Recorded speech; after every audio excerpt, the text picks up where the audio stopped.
आज आपके लिए बहुत ही मज़े की और बहुत ही ज़बरदस्त रेसिपी लेकर हाज़िर हूँ। दाल से बनने वाली रेसिपी आप देख के हैरान होंगे कि किस तरह से हमने दाल से इतनी ज़बरदस्त और मज़े की रेसिपी बनाई है। और चलिए जी शुरू करते हैं। बिस्मिल्लाहिर्रहमानिर्रहीम। सबसे पहले एक बाउल के अंदर ये दाल जो मैंने ली थी बराबर मिकदार में है, हाफ़ कप ले लीजिएगा, या अगर आपने फुल कप लेने हैं तो आप फुल भी ले सकते हैं। इनको आपने एक बाउल के अंदर ऐड करके साफ़ पानी के साथ अपने अच्छी तरह से इनको वॉश कर लेना है। और इतनी अच्छी तरह वॉश कीजिएगा कि तमाम इसकी जो डस्ट है वो अच्छी तरह से निकल जाए और बिल्कुल दाल का जो कलर है वो वाइट सा हो जाए। ये देखिए ये मैंने इसके अंदर पानी ऐड किया था और मैंने अच्छी तरह इसको मैंने वॉश कर लिया है। अब इसके अंदर मैंने बिल्कुल ये उबलता हुआ पानी ऐड किया है ताकि ये जो दाल है हमारी अच्छी तरह से नरम सॉफ्ट हो जाए। और ये देखें बिल्कुल गर्म पानी था, इसको स्पैचुले की मदद से मैं अच्छी तरह से मिक्स करूँगी। और ये देखें इतना गर्म था कि इसके ऊपर वाइट सा ये झाग जो है वो आ गया है। इसको हमने तकरीबन 1 घंटे के लिए इसी पानी में हमने भिगा रहने देना है। और थोड़ा सा हम इसके अंदर नमक भी ऐड कर लेंगे। नमक ऐड करने से ये हमारा जो थोड़ा सा मिक्सचर है ये नमकीन सा बनेगा। अब इसको ढक के 1 घंटे के लिए साइड पे रखेंगे। इसके बाद हमने एक बाउल लेना है। बाउल के अंदर मैं ये बेसन ऐड कर रही हूँ, 1 कप है। और 1 कप बेसन ऐड करने के बाद इसके अंदर मैं सॉल्ट ऐड करूँगी। आपने अपने टेस्ट के अकॉर्डिंग लेना है। और स्पाइसेस भी आपने इसी हिसाब से लेने हैं। रेड चिली है, लाल मिर्च, और उसके बाद हल्दी मैंने ऐड की है। इन तमाम चीज़ों को ऐड करने के बाद ये धनिया है, ये मैंने हाथों से मसल के इसको अच्छी तरह से इसके अंदर ऐड कर दिया है। अब ये इसके अंदर जो नेक्स्ट हम ऐड करेंगे, ये देखिए जी ये मैं इसके अंदर ऐड कर रही हूँ 1 कप गाढ़ा दही है। बिल्कुल आप देख लें इसकी थिकनेस कितना गाढ़ा दही है। और इसी मेजरमेंट के हिसाब से हमने इसके अंदर हमने ऐड करना है ये कप लस्सी का। और इनको हमने अच्छी तरह से मिक्स करना है। बीटर की मदद से आप इसको अच्छी तरह से फेंट के मिक्स कीजिएगा कि इसके अंदर बिल्कुल भी गुठलियाँ ना बने। ये देखिए बड़े आराम से आपने इनको अच्छी तरह से मिक्स कर लेना है। उम्मीद है आपको मेरी ये रेसिपीज़ पसंद आ रही होंगी, और मेरी कोशिश होती है कि मुख्तलिफ़ रेसिपी आपके साथ शेयर की जाए। और इसके अलावा अगर आपको मेरी रेसिपीज़ पसंद आ रही हैं तो आप मेरे चैनल को लाइक करें, सब्सक्राइब करें, शेयर करें, और कमेंट बॉक्स में मुझे ज़रूर बताया करें कि आपको मेरी रेसिपीज़ कैसी लगी हैं। अब हम इसके अंदर नेक्स्ट जो है 3 गिलास लस्सी के हमने इसके अंदर ऐड करने हैं। कोशिश कीजिएगा कि लस्सी थोड़ी सी अगर खट्टी होगी तो और भी रेसिपी अच्छी बनेगी। ये मैंने इसके अंदर 3 गिलास लस्सी के ऐड कर दी हैं। अब हमने इसके अंदर इसको बीटर के साथ अच्छी तरह से मिक्स करना है, और कम से कम आधा घंटा के लिए हमने इसको साइड पे रख के, और इसके बाद हमने इसको कढ़ाई में डालकर हमने इसको पकने के लिए रख देना है। ये देखिए मैंने इतनी देर रखा था कि ये जो बेसन था वो देखिए नीचे बैठ गया था।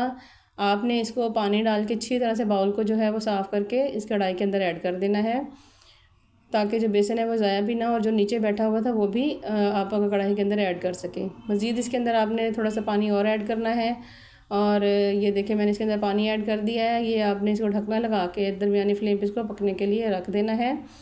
अब हमारा जो अगला स्टेप है वो है जी, ये हमने एक लिया है तसला, इसके अंदर हमने खुला पानी ले लेना है।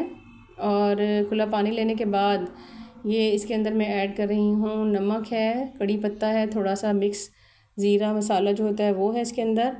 ये आपने इसके अंदर ऐड करने हैं। दालचीनी के 2 पीस थे, थोड़ा सा ज़ीरा था, थोड़ी सी काली मिर्च, और इसके बाद लौंग थे। और ये 2 गिलास तकरीबन मैंने चावल जो थे वो भिगो के रखे हुए थे तकरीबन आधा घंटा के लिए। इनको आपने इसके अंदर ऐड कर देना है।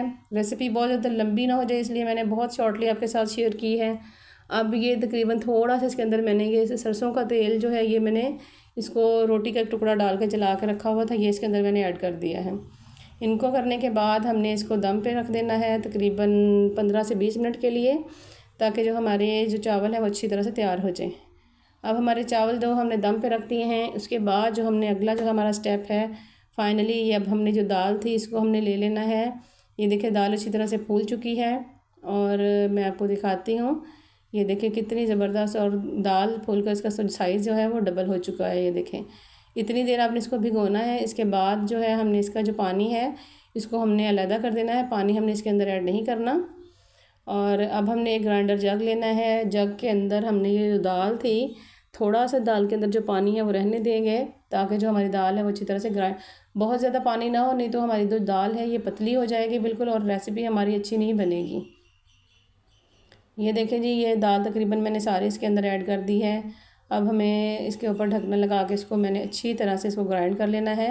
और ग्राइंड आपने इतनी अच्छी तरह से करना है कि इसका जो ज़बरदस्त सा जो है वो पेस्ट तैयार हो जाए। ये मैं आपको भी दिखाती हूँ, इसकी थिकनेस भी दिखाती हूँ। और ये देखें कितनी, ये देखें ये ज़बरदस्त सी हमारी ये रेसिपी जो है, ये इसका पेस्ट देखें कितना ज़बरदस्त तैयार हुआ है। आपने इसको बड़े ख्याल से और बड़े अच्छे तरीके से आपने इसको पेस्ट को तैयार करना है, पतला नहीं होने देना बिल्कुल भी। अब हम एक बाउल लेंगे और बाउल के अंदर मैं ऐड करूँगी, ये देखिए आलू हैं, ये मैंने फिंगर स्टाइल में बारीक बारीक काटे हुए हैं, और थोड़ा सा ये लच्छे स्टाइल में मैंने प्याज काटी हुई है। उसके बाद हम सब्ज़ मिर्च ऐड करेंगे थोड़ी सी हस्बे ज़रूरत, 2-3 मैंने ऐड की हैं काट कर बारीक सी।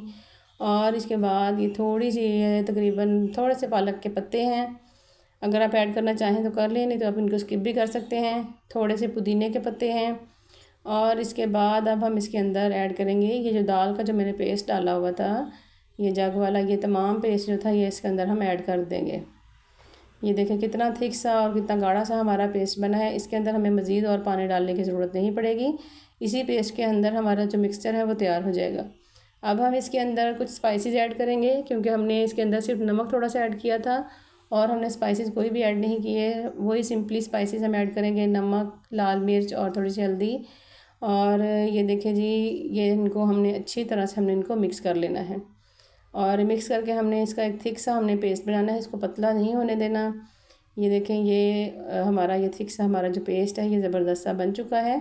अगर आपका पेस्ट जो है पतला हो जाए तो आप इसके अंदर 1 चम्मच बेसन ऐड कर लीजिएगा, मैंने बिल्कुल भी ऐड नहीं किया। अब हम एक कढ़ाई लेंगे, फ्राई पैन कढ़ाई ले लें जिसमें आप आराम से तेल को गर्म करके इनके अंदर हम इसके अब बनाएंगे पकोड़े। ये देखिए जी, ये दाल के पकोड़े के साथ जो रेसिपी आज बना रही हूँ, इंशाल्लाह आपको ये बहुत पसंद आने वाली है। ये हमने 1 बाय 1 तमाम जो पकोड़े हैं हमने इसके अंदर ऐड कर दिए हैं। ये देखिए आपने बड़े ख्याल के साथ इनको निकालना है, बिल्कुल भी डार्क ब्राउन नहीं होने देने। अच्छा सा गोल्डन सा जब कलर आ जाएगा तो आप इसको इनको निकाल लीजिएगा।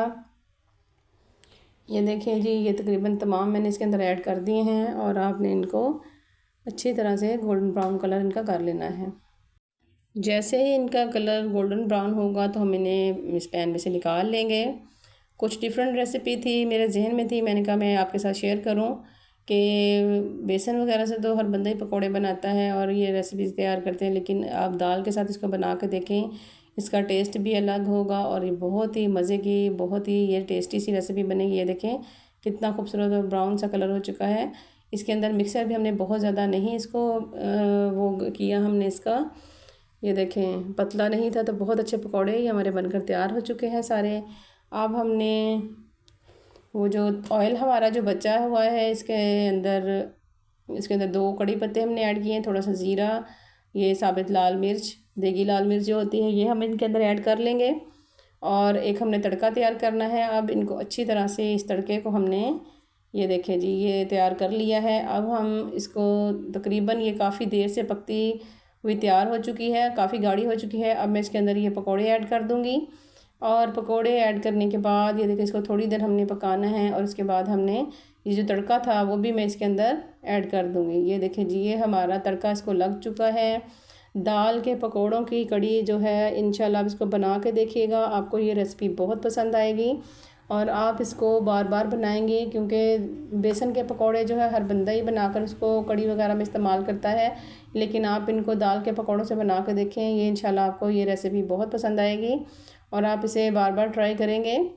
उम्मीद है आपको मेरी आज की रेसिपी पसंद आई होगी, और ये डिफरेंट तरीके से शेयर की गई रेसिपी आप इसको ज़रूर बनाएंगे। अब मैंने इसके अंदर थोड़ा सा मसाला ऐड किया है, ये पिसा हुआ धनिया, खुश्क धनिया जो होता है वो ऐड किया है, और इसके बाद इसके अंदर मैं थोड़ी सी कसूरी मेथी ऐड करूँगी। ये मसल कर मैंने थोड़ी सी कसूरी मेथी ऐड कर दी है, और थोड़ी देर के लिए हम इसको ढकना लगा के रखेंगे ताकि जो मसालों की खुशबू है वो हमारे खाने में अच्छी तरह से मिक्स हो जाए। ये देखिए जी, कितनी गाढ़ी और ज़बरदस्ती ये बन चुकी है, और थोड़ा सा मैंने इसके अंदर धनिया ऐड किया है। अब हम इसे डिश आउट करेंगे। ये देखिए जी, ये मैंने कटोरी में चावल डालकर इसको थोड़ा सा गोल शेप में रखा है, और साथ ये देखें जी, ये पकौड़ा, दाल पकौड़ा कड़ी जो है ये मैंने इसके साथ ऐड कर दी है। उम्मीद है आपको मेरी आज की रेसिपी पसंद आई होगी। इंशाल्लाह फिर किसी नई रेसिपी में दोबारा मिलेंगे। अल्लाह हाफिज़।